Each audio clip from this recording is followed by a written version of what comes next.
Hope आप सभी बहुत अच्छे होंगे। मैं दीपा आप सभी का मैथमेटिक्स के इस सफर में हार्दिक स्वागत करती हूँ। इसी तरीके से हमारे साथ पढ़ते रहिए और अपने सपनों की ओर बढ़ते रहिए। अगर आज हम बात करें कि आज का हमारा टारगेट क्या होने वाला है, तो आज का जो टारगेट है एक्सरसाइज 2.2 का हमारा क्वेश्चन नंबर 4। इससे पहले वाले लेक्चर्स में मैंने बहुत ही अच्छे तरीके से सभी के सभी एक्सप्लेन कर चुकी हूँ, चाहे वो उसका सॉल्वेबल फॉर वाई का बेसिक हो या उसके एग्जाम्पल्स हो या एक्सरसाइज के क्वेश्चंस। 3 क्वेश्चंस ऑलरेडी मैं करा चुकी हूँ। तो आप सभी से रिक्वेस्ट है, अगर आपने इसका बेसिक नहीं देखा है तो प्लीज आप जरूर जाके देखें, ठीक है, क्योंकि बेस स्ट्रॉन्ग होगा तो क्वेश्चन कैसा भी आ जाए आप आसानी से सॉल्व कर लोगे, ठीक है।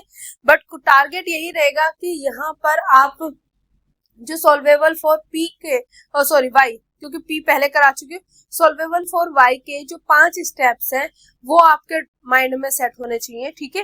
तो उसका बेसिक भी देख लेना और यहाँ पे मैं 1 बाय 1 क्या आपको इसके स्टेप्स कराऊंगी, तो यहाँ से भी आपका वो चीज कवर अप हो जाएगा। पर फिर भी मतलब शुरू से ही देखोगे तो ज्यादा बेटर रहेगा, ठीक बेटा। तो हमारे पास इसका सॉल्यूशन स्टार्ट करते हैं। सेम सबसे पहला हमारे पास है, देखो यहाँ पे P लिखा हुआ है, ठीक है, और आपको पता है P एंड अगर हम बात करें कि ऑर्डर 1 हो और डिग्री हायर हो तो हम चैप्टर नंबर 2 में जाएंगे और उनको सॉल्व करने के हमारे पास जो तरीके हैं solvable for P, solvable for Y और सॉल्वेबल फॉर X, जो मैं अभी कराऊंगी और इसके बाद भी है ना, उनको हम वो नेमिंग से हैं तो नेमिंग से हम बाद में करेंगे। एंड अगर बात करें तो अब तक मैंने आपको सॉल्वेबल फॉर P कराया है, तो आपका माइंड में देखो वहां पे ये आएगा, वहां पे आपको ये नहीं बोला जाएगा कि आप सॉल्वेबल फॉर P से इसको सॉल्व करो या Y से करो या X से करो, नहीं, वहां पे आपको बोला जाएगा सॉल्व द डिफरेंशियल इक्वेशन।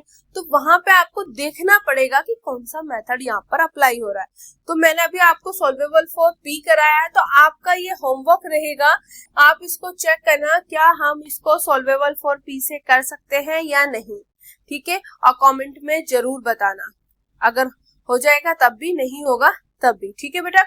और सॉल्वेबल फॉर P के लिए किस तरीके से ध्यान रखो कि होगा नहीं होगा, अगर इसके लीनियर फैक्टर बन रहे होंगे तो कर देना, उससे नहीं बनेंगे तो नहीं करना।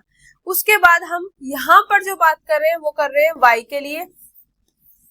अब Y के लिए हमें किस तरीके से देखना है कि भाई X, Y, P ये 3 है यहाँ पर। अगर मैं Y की बात कर रही हूँ तो Y का मतलब क्या है, मतलब Y को किस तरीके से Y के लिए बात करें कि जो रिमेनिंग 2 हैं हम Y को उनकी टर्म में लिख सके, उनकी टर्म में एक्सप्रेस कर सके, उनकी फॉर्म में लिख सके। अगर मैं Y को रिमेनिंग 2 की फॉर्म में, 2 जो है यहाँ पे X एंड P, उनकी फॉर्म में लिख सकूं, एक्सप्रेस कर सकूं, तो मैं सॉल्वेबल फॉर Y से इसको सॉल्व कर लूंगी। यही पैटर्न होगा X के लिए, है ना। बट हाँ अभी Y की बात करें तो Y पे ही टारगेट करते हैं, ओके बेटा, क्लियर। तो अगर आप यहाँ पे नोटिस करोगे तो यहाँ पर हमारे पास फॉर्म एज इट इज बनी बैठी है, जिसमें नहीं होती उसमें बना के देखनी होती है। अब जिसमें बनी बैठी है देखो y इक्वल टू, y को मैं यहाँ पे क्या दिखाई दे रहा है आपको, x और p, इसके अलावा तो कुछ नहीं दिखाई दे रहा, तो इसका मतलब y को मैं xp की फॉर्म में लिख सकती हूँ, एक्सप्रेस कर सकती हूँ, और ऑलरेडी लिखा हुआ भी है। तो यहाँ से हमें ये चीज पता चल गई कि मैं यहाँ पर इसको सॉल्व कर सकती हूँ with the help of solvable for y। आगे बात समझ। तो यहाँ पर आप स्टेप नंबर फर्स्ट में लिखोगे बेटा, स्टेप फर्स्ट मेरे पास क्या होगा कि आपको यहाँ पर लिखना होगा here the given differential equation, here the given differential equation in the form y equal to xp की फॉर्म में लिख सकते हो, है ना। Here the given differential equation in the form, है ना, तो मेरे पास क्या दिया हुआ, y equal to 2px minus के xp स्क्वायर, ये हो जाएगी इक्वेशन फर्स्ट। डायरेक्ट लिखा हुआ है is here the given differential equation in the form is, तो मेरे पास यहाँ पे ये चीज हमें डायरेक्ट दी हुई है, हमें सॉल्व करके देखने की जरूरत नहीं पड़ी। तो मेरे पास y को हम xp की फॉर्म में लिख सकते हैं, एक्सप्रेस कर सकते हैं। अब जैसे ही स्टेप नंबर फर्स्ट आपको मिल गया तो आपका स्टेप नंबर सेकंड क्या होगा? स्टेप नंबर आपका सेकंड जो होगा वो टारगेट होगा बेटा ये कि आपको डिफरेंशिएट करना है विद रिस्पेक्ट टू एक्स। तो यहाँ पे आप लिखोगे डिफरेंशिएट लिख दो या डिफरेंशिएशन, डिफरेंशिएट या differentiation with respect to x. X के रिस्पेक्ट में आपने क्या करना है, इसकी डिफरेंशिएशन करनी है। अब डिफरेंशिएशन एक्स के रेस्पेक्ट में करनी है तो y का क्या हो जाएगा, dy upon dx equal to 2 बाहर, ठीक है, p और x में दोनों मल्टीप्लाई में है तो मल्टीप्लाई वाला लगेगा। First as it is second का x के रेस्पेक्ट में 1 plus second as it is first का dp अपॉन dx। आगे बात समझ बेटा, यहाँ पे माइनस के एक्स पी स्क्वायर माइनस, यहाँ पे भी एक्स और पी है ना, एक्स और पी स्क्वायर है तो यहाँ पे भी मल्टीप्लाई वाला ही लगेगा। तो first as it is second का पी स्क्वायर का 2p क्या है मेरे पास, एक्स पी स्क्वायर है, ठीक है, और यहाँ पे आ जाएगा इसका dp upon dx plus p square as it is x का क्या हो जाएगा यहाँ पे 1, क्या होगा बेटा 1, एक्स का क्या हो जाएगा यहाँ पे 1। तो मेरे पास यहाँ पे dy upon dx equal to, तो ये हो जाएगा मेरे पास, अंदर मल्टीप्लाई कर दो 2p प्लस के 2x dp अपॉन dx, यहाँ पे भी माइनस के 2p x dp upon dx plus minus minus के p स्क्वायर, ये मेरे पास यहाँ पर आ गया। अब आपने क्या करना है यहाँ पे, स्टेप नंबर थर्ड आपने पुट करना है बेटा dy अपॉन dx की जगह p, जहां पे dy अपॉन dx है इसकी जगह पुट करना है स्टेप नंबर थर्ड में और फिर सिंप्लीफाई कर लेना। इसके बाद स्टेप नंबर 4 में इसका निकालेंगे हम सॉल्यूशन, ठीक है। तो 1/1 है, ठीक है बेटा। तो यहाँ पे अगर मैं पुट करती हूँ तो मेरे पास क्या आ जाएगा, p इक्वल टू 2p, यहाँ पे आएगा 2x dp upon dx minus के 2px dp upon dx, 2px dp upon dx minus के p स्क्वायर, ये मेरे पास बेटा यहाँ पर है।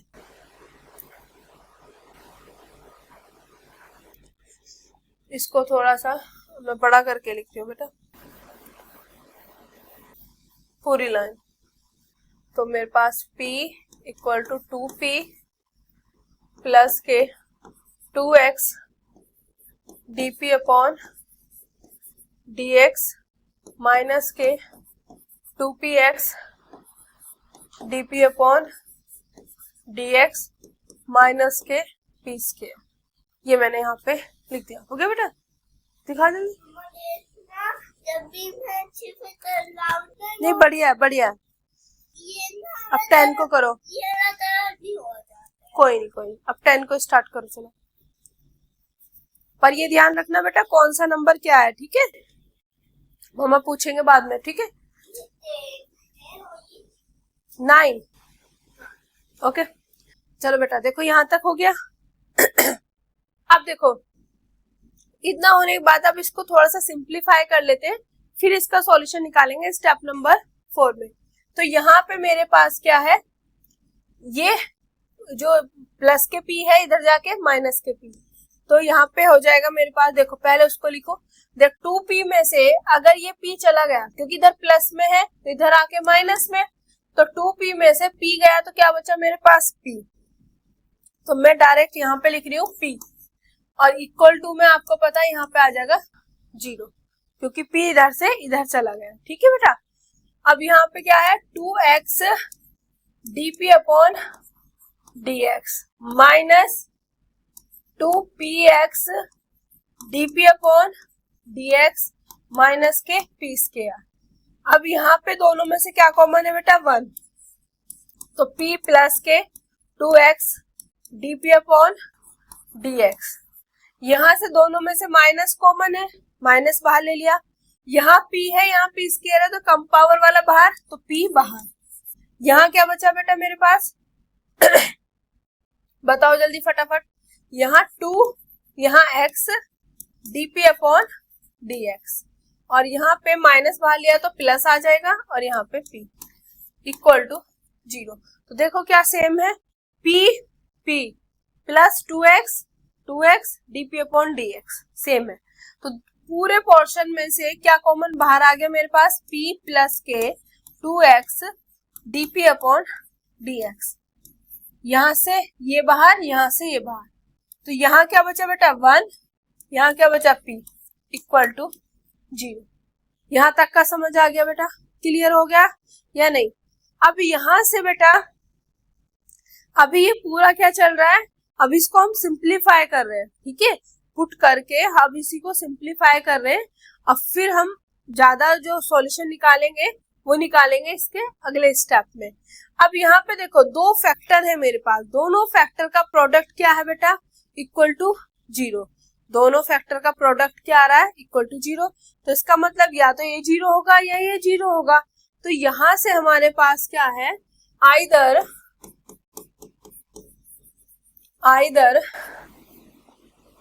p प्लस के 2x dp upon dx equal to 0, और यही है ना, गलत नहीं होना चाहिए। एक स्टेप गलत जाते ही ना सॉल्यूशन पूरा, आगे की वीडियो पूरी गलत बन जाती है, ठीक है। और सही है 1 माइनस के p इक्वल टू 0। भाई 2 फैक्टर का प्रोडक्ट क्या आ रहा है मेरे पास? Equal to 0। तो इसका मतलब या तो ये 0 या ये वाला 0, ठीक है। बट मैंने आपको बताया था कि जिसमें dp अपॉन dx प्रेजेंट होगा उसी को हमने लेना है, और जिसमें नहीं है उसको हमें क्या करना है? यहाँ से रिजेक्ट करना है। रिजेक्ट करने का रीजन क्या होगा? कि इसमें dp अपॉन dx जो है प्रेजेंट नहीं है। भाई प्रेजेंट नहीं है तो उससे वो क्यों कर रहे हो? क्योंकि यहाँ पे हम सॉल्यूशन निकाल रहे हैं और यहाँ पे ऑर्डर 1 है, तो इसके सॉल्यूशन में एक आर्बिट्ररी कांस्टेंट की एंट्री होगी, और आर्बिट्ररी कांस्टेंट यहाँ से मिलेगा जब dp अपॉन dx प्रेजेंट होगा। यहाँ पे इसके बाद में सॉल्यूशन निकाल के इंटीग्रेशन करेंगे तो हमारे पास यहाँ से मुझे एक आर्बिट्ररी कांस्टेंट मिलेगा, यहाँ से नहीं मिलेगा, ठीक है। आगे बात समझ, क्यों पूरा का पूरा प्रोसीजर है कि इसको हम रिजेक्ट क्यों करते हैं? क्योंकि मुझे आर्बिट्ररी कांस्टेंट की एंट्री करानी है, और जो कि इसकी हेल्प से एंट्री होगी नहीं। हमारा टारगेट ये होता है कि p की वैल्यू निकालनी है। अब p की वैल्यू निकालनी है भाई, उससे p की वैल्यू निकालोगे भी तो आर्बिट्ररी कांस्टेंट आना चाहिए, जो कि यहाँ से हमें मिलेगा नहीं बेटा, ठीक है। आगे बात समझ या नहीं? और आर्बिट्ररी कांस्टेंट क्यों चाहिए? क्योंकि हमारे पास डिफरेंशियल इक्वेशन का ऑर्डर क्या है? 1 है, तो उसके सॉल्यूशन में एक आर्बिट्ररी कांस्टेंट प्रेजेंट होगा। आगे बात समझ क्लियर? तो उसके लिए हम आर्बिट्ररी कांस्टेंट यहाँ से मिलेगा जिसमें ये बैठा हुआ है, इसमें नहीं है तो यहाँ से नहीं मिलेगा, तो इसको हम करेंगे रिजेक्ट। क्या कर देंगे बेटा? रिजेक्ट। तो हमने इसको लेना है। देयरफॉर ठीक है, तो p plus 2x dp upon dx equal to 0, ये मेरे पास यहाँ से आ गया पोर्शन। अब स्टेप नंबर वो 3rd था, ठीक है, ये हो जाएगा स्टेप नंबर 4। स्टेप नंबर 4 में टू फाइंड द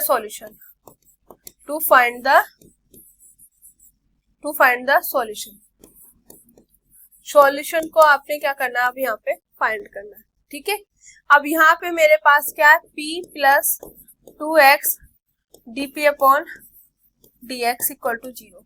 अब ये p इधर प्लस में, इधर जाके बेटा माइनस में, तो ये मेरे पास क्या है? यहाँ पे 2x dp upon dx equal to minus के p, यही आया, ठीक है। अब मेरे पास p वाले एक साइड कर दो, x वाले एक साइड, और यहाँ पर हम वेरिएबल को सेपरेट कर सकते हैं। तो मेरे पास ये 2 इधर ही रहा, ठीक है। अब ये जो मेरे पास p इधर मल्टीप्लाई में बैठा, इधर आके अपॉन में, ठीक है, यहाँ पे dp। अब ये minus sign as it is, इधर एक्स ऊपर बैठा है तो इधर आके नीचे, और ये हो गया dx। ठीक है बेटा, अब यहाँ पे इंटीग्रेट कर दो, इंटीग्रेट करेंगे तो 2, इसका क्या हो जाएगा बेटा log p, क्या हो जाएगा 1/p का log p, यहाँ पे माइनस के log x प्लस के log c, आर्बिट्रेरी कांस्टेंट लिखना था, इसमें भी log है इसमें भी log है, इस वजह से मैंने यहाँ भी log ले लिया। ठीक है, इस चीज से तो आप बिल्कुल मतलब घुल मिल गए होंगे कि कहाँ पे हमें किस तरीके से मैनेज करना है। ओके बेटा, किसी को कोई दिक्कत यहाँ तक? अब यहाँ पे देखो आगे बैठा हुआ है तो पीछे जाएगा तो कैसे चला जाएगा बेटा, पावर में। यहाँ पे प्लस और माइनस, तो जब मेरे पास माइनस वाला होता है तो हमारे पास अपॉन वाला आता है, तो अपॉन में वो जाएगा जिसके आगे माइनस है, तो x नीचे c ऊपर। ठीक है, तो यहाँ से क्या आ जाएगा p स्क्वायर, दोनों साइड लोग गायब, तो यहाँ से आ गया दिस। तो यहाँ से मेरे पास p की वैल्यू क्या आ गई, square root c upon x। ठीक है, तो यहाँ पर हमारे पास p की वैल्यू बेटा निकल चुकी है, p की वैल्यू क्या है मेरे पास यहाँ पे निकल चुकी है p की वैल्यू। आगे बात समझ। अब देखो p की वैल्यू निकल गई, तो यहाँ से हम जो p की वैल्यू निकली है और जो मेरे पास y को जब मैंने x और p की फॉर्म में लिखा था, वहां से दोनों की हेल्प से हम स्टेप नंबर 5 में p को क्या करेंगे, एलिमिनेट। तो यहाँ पे आप लिखोगे स्टेप नंबर 5, यहाँ पे क्या होगा, to eliminate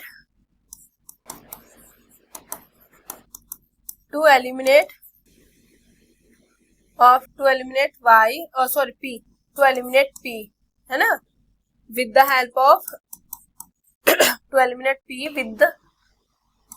with the help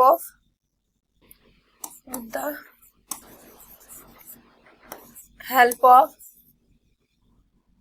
इसको दे दो मैं इक्वेशन 2 दी हुई है मैंने, तो इक्वेशन 3 हो जाएगी, with the help of equation 3 and equation, वो कौन सी इक्वेशन है मेरे पास, फर्स्ट। अच्छा, फर्स्ट के बाद कोई और इक्वेशन ली मैंने? नहीं, और कोई इक्वेशन इसमें ली नहीं है, तो ये सेकंड हो जाएगी मेरे पास। ये क्या हो जाएगी मेरे पास, सेकंड।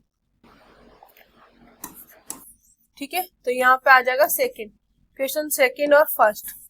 ठीक है, तो हम क्या करेंगे, p को एलिमिनेट कर देंगे। देखो हमारे पास क्या होता है, जो फोर्थ स्टेप होता है जब उसमें सॉल्यूशन निकालते हैं, तो सॉल्यूशन निकालते टाइम या तो मेरे पास p की वैल्यू निकल के आ जाएगी, p की वैल्यू नहीं आएगी तो आपको वहां से x की वैल्यू मिल जाएगी। ठीक है, क्लियर?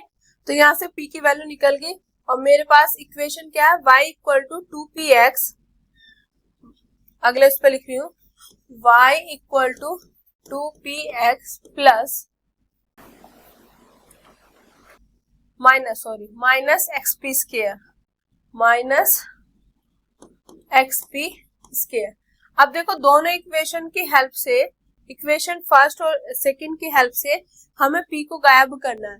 p को गायब करना है तो यहाँ पे y इक्वल टू लिखोगे एज इट इज 2x, बाहर p की जगह आप क्या रखोगे, p की वैल्यू, तो under root c upon x minus x, p square की वैल्यू क्या हो जाएगी मेरे पास, p स्क्वायर की वैल्यू क्या है, c अपॉन x, तो यहाँ से आ जाएगी मेरे पास c अपॉन x, x से x कैंसिल, तो y इक्वल टू 2, इसको क्या लिख सकती हूँ, x को अंडर रूट x लिख सकते हैं 2 बार। ठीक है, इसको देखो m/n है, पूरे का स्क्वायर रूट है, तो ऊपर का अलग नीचे का अलग, तो यहाँ पे square root c upon square root x, इससे ये कैंसिल, माइनस के c यहाँ पर, तो y इक्वल टू 2।